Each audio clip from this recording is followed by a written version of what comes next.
C the question is chronological order of human evolution from early to recent. देखो question क्या पूछा उसने, human evolution कैसे हुआ, कैसे अर्ली टू रिसेंट के बारे में पूछा, अर्ली से रिसेंट, ठीक है, रिसेंट से अर्ली नहीं, प्लीज ध्यान रखिएगा, अर्ली से रिसेंट। ये क्वेश्चन इस फॉर्म में है कि वो अर्ली से रिसेंट पूछ रहा है। तो हम सबसे पहले, आपने अगर ह्यूमन इवोल्यूशन वाला टॉपिक आपने एनसीईआरटी से पढ़ा हो तो उसमें सब कुछ स्टेप बाय स्टेप दे रखा है कि सबसे पहले कौन आया, फिर उसके बाद कौन आया, फिर उसके बाद कौन आया।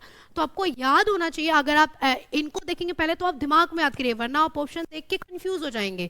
ऑप्शन यहाँ पे बहुत सारे दे रखे हैं अलग अलग सीक्वेंस में, आपको एक करंट सीक्वेंस, करेक्ट सीक्वेंस बतानी है कि सबसे पहले कौन आए। तो ध्यान करिए, आपकी एनसीईआरटी में सबसे पहले कौन बता रखा है, रामापथिकस। कौन बता रखा है, रामापथिकस। तो कई सारे ऑप्शन में दे रखा है रामापथिकस, एक इसमें दे रखा है, एक इसमें दे रखा है, तो ये वाले तो पहले ही हट गए। अब आपको सिर्फ दो डेफिनेशन, दो ऑप्शन में चूज करना है, क्योंकि आपको याद होना चाहिए पहले सबसे कौन आया था, रामापथिकस।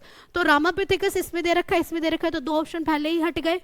अब आपको दो ऑप्शन में से चूज करना है। उसके बाद आए थे आपके ऑस्ट्रेलियोपैथिकस, ठीक है। तो दूसरा कौन सा दे रखा है इन्होंने दे रखा है होमो हैबिलिस। तो ये ऑप्शन भी आपका गलत हो गया। इसमें क्या दे रखा है, ऑस्ट्रेलोपैथिकस, तो यानी कि ये ठीक है।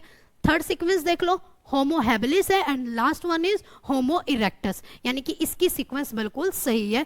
तीन ऑप्शन बिल्कुल गलत, ये सीक्वेंस बिल्कुल सही। इसने पूछा था अर्ली टू रिसेंट, सबसे पहले रामापथिकस, then ऑस्ट्रेलोपैथिकस, then Homo habilis, then उसके बाद होमो इरेक्टस। ये आपको अच्छे से याद करना है। क्लियर, एनसीईआरटी में भी गिवन है।